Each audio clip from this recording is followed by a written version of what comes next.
ನಮಸ್ಕಾರ, ನಾನು ಶಶಿಕಾಂತ್ ತೀರ್ಥ ದಕ್ಷಿಣ news channel ಮಾತಾಡ್ತಾ ಇರೋದು. ಇವಾಗ ನಾನು ಬಾಗಲಕೋಟೆ ಜಿಲ್ಲೆ ಜಮಖಂಡಿ ತಾಲೂಕಿನ ಚಿಕ್ಕಪಡ್ಸಲಿ ಗ್ರಾಮದಲ್ಲಿ ಬಂದಿದ್ದೇವೆ. ಈ ಚಿಕ್ಕಪಡ್ಸಲಿ ಗ್ರಾಮದಲ್ಲಿ ಒಂದು ಚಿರತೆ ಬಂದಿದೆ ಅಂತ ಒಂದು ಮಾಹಿತಿ ಲಭ್ಯವಾಗಿದೆ. ಆ ಮಾಹಿತಿ ಆಧಾರದ ಮೇಲೆ ನಾವು ಇವಾಗ ಚಿಕ್ಕಪಡ್ಸಲಿ ಗ್ರಾಮಕ್ಕೆ ಆಗಮಿಸಿ ಈ ಚಿಕ್ಕಪಡ್ಸಲಿಗೆ ಸಿರಟ್ಟಿ ಅಂತಕ್ಕಂಥವರ ರಸ್ತೆಗೆ ಇಲ್ಲಿ ಬಂದಿದ್ದೇವೆ. ಈ ರಸ್ತೆಯಲ್ಲಿ ಹೋಗ್ತಕ್ಕಂಥ ಇದೇನು ಸಿರಟ್ಟಿ ಅವರ ತೋಟದ ರಸ್ತೆ ಇದೆ. ಇಲ್ಲಿಂದ ನಾವು ಸುಮಾರು ಹೋಗ್ಬೇಕಾದ್ರೆ ಅಲ್ಲಿ ನದಿ ಬರ್ತದೆ, ಕೃಷ್ಣಾ ನದಿ ಅಂತ. ಆ ಕೃಷ್ಣಾ ನದಿ ದಡದಲ್ಲಿ ಹೋಗುವಂತ ರಸ್ತೆ ಇದೆ. ಇದು ಇಲ್ಲಿ ಪಕ್ಕದಲ್ಲಿ ತೋರಿಸ್ತಾ ಇರೋದು ನಾನು ಸಿರಟ್ಟಿ ಅವರ ತೋಟ ಇದೆ. ಈ ಸಿರಟ್ಟಿ ಅವರ ತೋಟದಲ್ಲಿ ಇರ್ತಕ್ಕಂಥ ಒಂದು ಚಿರತೆ ಕಾಣಿಸಿಕೊಂಡಿದೆ ಅಂತ ಅವರು ಹೇಳುವಂತ ಮಾಹಿತಿ ಲಭ್ಯ ಆಗಿದೆ. ಆದ್ರೆ ಆ ಚಿರತೆ ಹೇಗೆ ಬಂತು, ಹೇಗೆ ಬಂದಿದೆ ಅಂತ ಅದನ್ನು ನೋಡ್ಬೇಕಾದಂತ ನಾವು ಪತ್ತೆ ಮಾಡ್ಲಾಕ ನೋಡಿದಾಗ ಇಲ್ಲಿ ಸಿಕ್ಕಿರೋದು ಮಾಹಿತಿ ನಮಗೆ ಲಭ್ಯ ಆಗಿರೋದು ಒಂದು ಚಿರತೆ ಹೆಜ್ಜೆ ಗುರುತು ನಮಗೆ ಲಭ್ಯ ಆಗಿದೆ.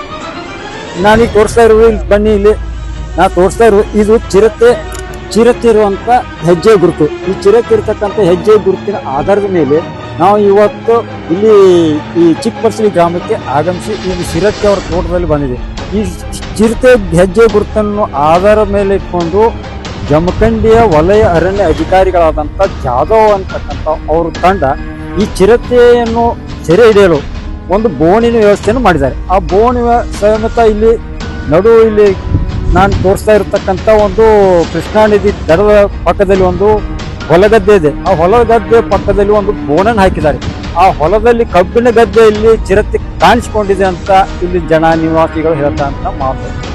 ಇನ್ನು ನಾನು ನಿಮಗೆ ಹೆಚ್ಚಿನ ಮಾಹಿತಿಯನ್ನು ತೋರಿಸ್ತಾ ಇದ್ದೀನಿ. ಆ ಬೋನ್ ಎಲ್ಲಿ ಹಾಕಿದ್ದಾರೆ, ಹೇಗೆ ಹಾಕಿದ್ದಾರೆ, ಆ ಬೋನ್ನಲ್ಲಿರ್ತಕ್ಕಂಥ ಏನಿದೆ ಅಂತಕ್ಕಂಥ ಮಾಹಿತಿಯನ್ನು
ಒಂದು ರಾವತಪ್ಪ ಪದ್ಮಣ್ಣ ಶಿರಹಟ್ಟಿ, ಇಲ್ಲೇ ಚಿಕ್ಕಪಡ್ಸಲಿಗೆ ಅವರು ಮಾಜಿ ಮೆಂಬರು.